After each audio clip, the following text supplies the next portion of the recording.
عمر بن الخطابی نے اسلام قبول کیا تو یہ واقعہ مکہ میں ایک بہت بڑی تبدیلی کا سبب بنا۔ شروع میں وہ اسلام کے سخت مخالف تھے اور انہوں نے ارادہ کیا تھا کہ وہ محمد کو نقصان پہنچائیں گے۔ راستے میں ایک شخص نے انہیں بتایا کہ پہلے اپنے گھر کی خبر لو کیونکہ تمہاری بہن اور بہنوئی بھی اسلام قبول کر چکے ہیں۔ جب عمر اپنی بہن کے گھر پہنچے تو انہوں نے دیکھا کہ وہ قرآن کی آیات پڑھ رہے ہیں۔ رب العالمین مالک یوم الدین۔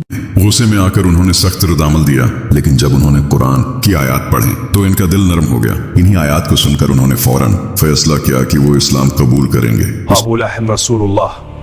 کے بعد حضرت عمر سیدھا اس گھر کی طرف گئے جہاں مسلمان جمع تھے، جسے دار الارقم کہا جاتا تھا۔ وہاں جا کر انہوں نے اسلام قبول کیا۔ جب مسلمانوں کو پتا چلا کہ عمر ایمان لے آئے ہیں تو سب کو بہت حوصلہ ملا، کیونکہ وہ مکہ کے بہادر اور باصر لوگوں میں شمار ہوتے تھے۔ اسلام قبول کرنے کے بعد حضرت عمر نے کہا کہ اسلام کو چھپانے کی ضرورت نہیں۔ انہوں نے مکہ کے ایک مشہور شخص کو خود جا کر بتایا کہ وہ مسلمان ہو چکے ہیں۔ اس شخص نے یہ خبر قریش میں پھیلا دی اور اس طرح کفار کو معلوم ہو گیا کہ عمر نے اسلام قبول کر لیا ہے۔ پھر قریش کے لوگ ان سے لڑنے آئے، لیکن حضرت عمر نے ڈٹ کر مقابلہ کروں گا اور کسی سے نہیں ڈروں گا۔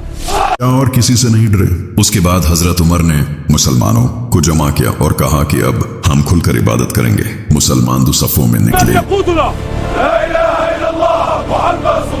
ایک صف کی قیادت حضرت عمر کر رہے تھے اور دوسری صف کی قیادت حمزہ بن عبد المطلب کر رہے تھے۔ سب مل کر وہ کعبہ کی طرف گئے اور وہاں پہلی بار کھلے عام نماز ادا کی۔ اس واقعے سے مسلمانوں کے حوصلے بہت بلند ہو گئے۔ اذان کے بارے میں روایت ہے کہ کچھ عرصہ بعد مسلمانوں کو نماز کے وقت بلانے کے لیے کسی طریقے کی ضرورت تھی۔ اس وقت ایک صحابی عبداللہ ابن زید نے خواب میں اذان